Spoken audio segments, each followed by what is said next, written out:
ఆంధ్రప్రదేశ్ ముఖ్యమంత్రిగా జగన్మోహన్ రెడ్డి ఉన్న కాలంలో ఆర్థిక విధ్వంసం జరిగిపోయిందని, ఆ విధ్వంసం నుంచి కోలుకోవాలంటే 20 సంవత్సరాలు పడుతుందని చెప్పుకుంటూ వచ్చారు కూటమి నేతలు. చంద్రబాబు నాయుడు గారు దగ్గరని మొదలుకొని మరి అందరూ కూడా, పురంధేశ్వర్ గారు కానీ, పవన్ కళ్యాణ్ గారు కానీ అందరూ చెప్పుకుంటూ వచ్చారు.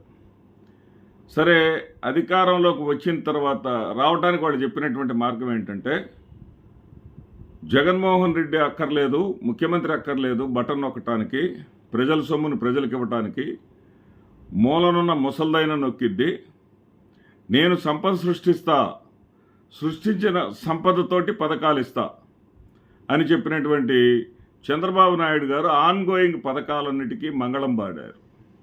ఆన్గోయింగ్ అంటే జగన్మోహన్ రెడ్డి గారు ఇచ్చినటువంటి అమ్మఒడికి, తల్లికి వందనం అని పేరు పెట్టారు.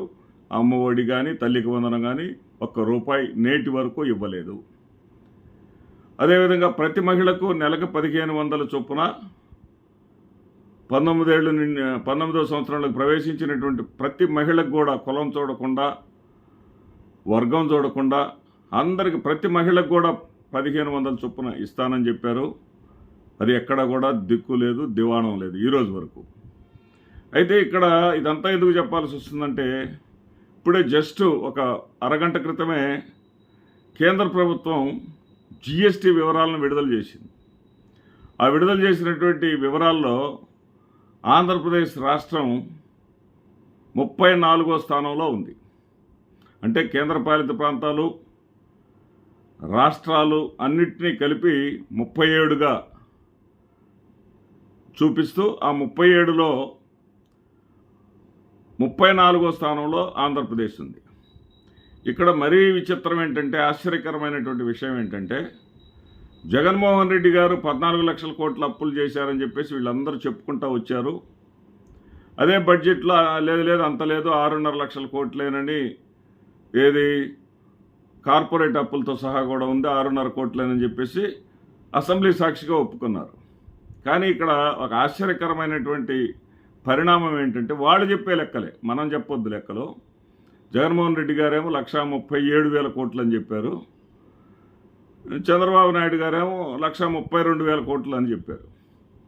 సరే, ప్రతిపక్ష నేత పక్కన పెడదాం, జగన్మోహన్ రెడ్డి గారి విషయాన్ని పక్కన పెడదాం. చంద్రబాబు నాయుడు గారు చెప్పినటువంటి 1,32,000 కోట్లకు కానీ వస్తే, 2014లో అధికారంలోకి వచ్చినప్పుడు చంద్రబాబు నాయుడు గారు కానీ, 2019లో అధికారంలోకి వచ్చినటువంటి జగన్మోహన్ రెడ్డి గారు కానీ కేవలం 11 నెలల్లో ఇంత పెద్ద మొత్తంలో అప్పులు చేసినటువంటి దాఖలాలు లేవు. అంటే సంవత్సరానికే 1,32,000 కోట్ల రూపాయలు ఒక్క సంవత్సరంలోనే అప్పులు చేసినటువంటి దాఖలాలు లేవు. అంటే సంపద సృష్టించడం చేత కాదు జగన్మోహన్ రెడ్డికి, నేను సృష్టించి చూపిస్తా, సృష్టించినటువంటి సంపద నుంచి మీకు పంచి పెడతా అని చెప్పినటువంటి చంద్రబాబు నాయుడు గారు తన అప్పులు చేయటంలో తన రికార్డును తానే బద్దలు కొట్టుకున్నారు. అదేవిధంగా జగన్మోహన్ రెడ్డి గారు చేసిన అప్పుల కన్నా చాలా ఎక్కువ అప్పులు చేశారు. 1,32,000 కోట్లు కేవలం 11 నెలల్లో చేసినటువంటి గత ప్రభుత్వాలు ఆంధ్రప్రదేశ్ రాష్ట్రంలో లేనే లేవు, తాజాగా వచ్చిన కూటమి ప్రభుత్వం, చంద్రబాబు నాయుడు గారి ప్రభుత్వం తప్ప. ఇకపోతే ఇవన్నీ కూడా జిఎస్టీ అంటే ప్రజల యొక్క కొనుగోలు శక్తి మీద ఆధారపడి ఉంటుంది. ఏదైతే అప్పులు చేశామంటారో చంద్రబాబు నాయుడు గారు చేసినటువంటి అప్పులన్నీ కూడా 1,32,000 కోట్లు ఆంధ్రప్రదేశ్ రాష్ట్ర పరిధిలోనే తిరుగుతూ ఉంటే, ఎక్స్చేంజ్ అవుతూ ఉంటే, ఇక్కడిక్కడే ఆ డబ్బులు కానీ టర్నోవర్ జరుగుతూ ఉంటే ఖచ్చితంగా జిఎస్టీ పెరగాల. మరి ఆ 1,32,000 కోట్లు ఎటుపోయినాయి అనేది $1 మిలియన్ ప్రశ్న. ఏ ఒక్క పథకం కూడా సంతుష్ట స్థాయిలో ఇచ్చింది లేదు, ఒక్క పెన్షన్లు తప్ప. గ్యాస్ కూడా తూతూ మంత్రమే. గ్యాస్ బండలుకి డబ్బులు పడిన వాళ్ళు 10% అయితే, పడని వాళ్ళు 90%.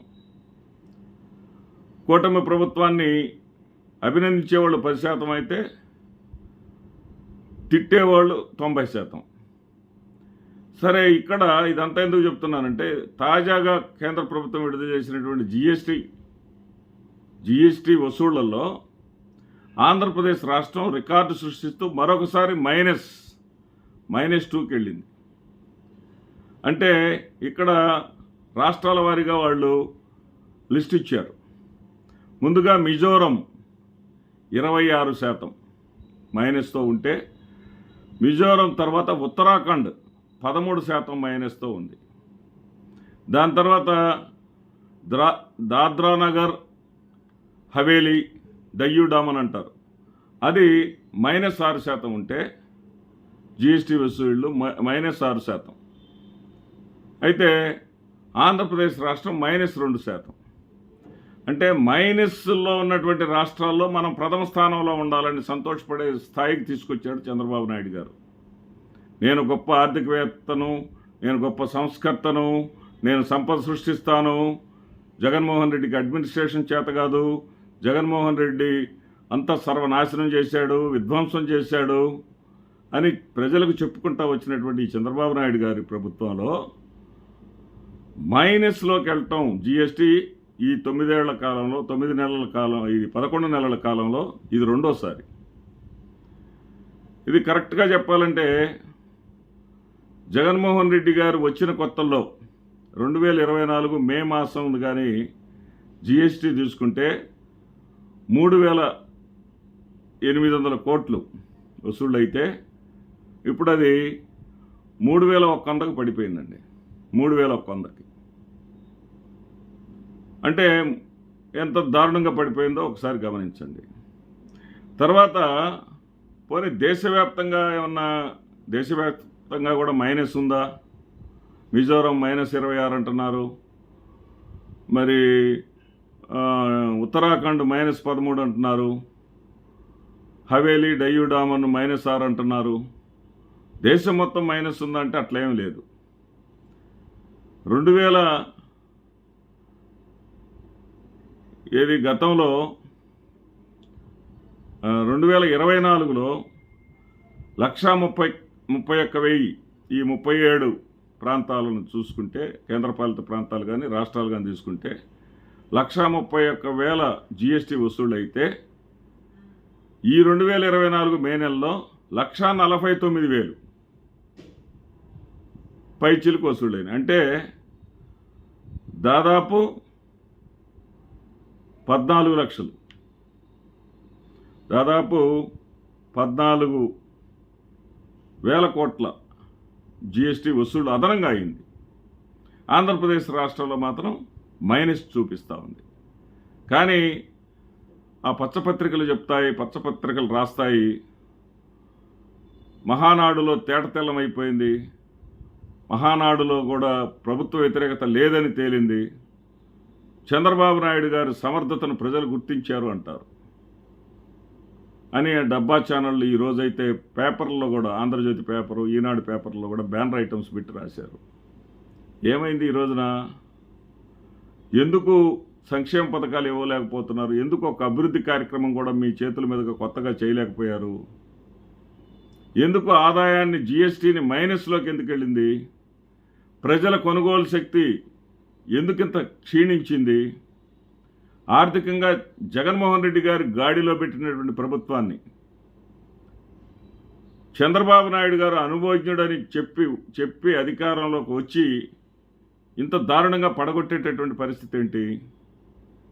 100 కోట్ల రూపాయల ఖాళీ ఖజానాన్ని అప్పచెబితే జగన్మోహన్ రెడ్డి గారు అన్నీ సవరించుకుంటూ, కరోనా మహమ్మారి ప్రభావం ఉన్నప్పటికీ కూడా దానిని 6,500 కోట్ల రూపాయలు చంద్రబాబు నాయుడు గారికి దిగిపోతూ దస్త్రం అప్పచెప్పాడు. అంటే 100 కోట్లను 6,500 కోట్లంటే ఎన్ని కోట్లని? 6,500 కోట్లంటే ఎంతవరకు పెంచి అప్పచెప్పాడో మనకు అర్థమైపోతుంది. మరి సంపద సృష్టిస్తా, ప్రజలందరికీ పనిచేస్తా, సృష్టించిన సంపదను ప్రజలకు పంచుతా అన్న అతను ఎందుకు జిఎస్టీని పెంచలేకపోతున్నాడు? ప్రజల యొక్క కొనుగోలు శక్తిని ఎందుకు పెంచలేకపోతున్నాడు? ప్రజల జీవన ప్రమాణాలను ఎందుకు పెంచలేకపోతున్నారు? ఆర్థికంగా రాష్ట్రం ఎందుకు వెనకబడిపోతూ ఉంది? వీటికి సమాధానం ఈనాడు, ఆంధ్రజ్యోతి పత్రికలు చెప్తే బాగుంటుంది. చంద్రబాబు నాయుడు గారు ఎటు చెప్పరు. ఆయన ఏంటంటే అబద్ధాల పుట్ట. తనకు సంబంధించి ఏదైనా సరే డబ్బా కొట్టుకోవటంలో కానీ ఆయన ఎక్స్పర్ట్. కానీ ఫోర్త్ ఎస్టేట్ అని చెప్పుకునేటటువంటి మీరు ప్రజల పక్షాన్ని నిలబడి ఉండాలి కదా. ఏమిటయ్యా చంద్రబాబు నాయుడు గారు బుద్ధి లేకుండా ఏమిటిది? జగన్మోహన్ రెడ్డి గారి హయాంలో జిఎస్టీ పెరుగుతూ పోతూ ఉంటే ప్రజల కొనుగోలు శక్తి బ్రహ్మాండంగా ఉంటే ఇప్పుడు ఎందుకు పడిపోయింది? నువ్వు సృష్టించినటువంటి సంపదంతా ఏమైంది అని రేపటి నుంచి రాస్తారా? రాయమని నేను అభ్యర్థిస్తున్నా. నమస్తే.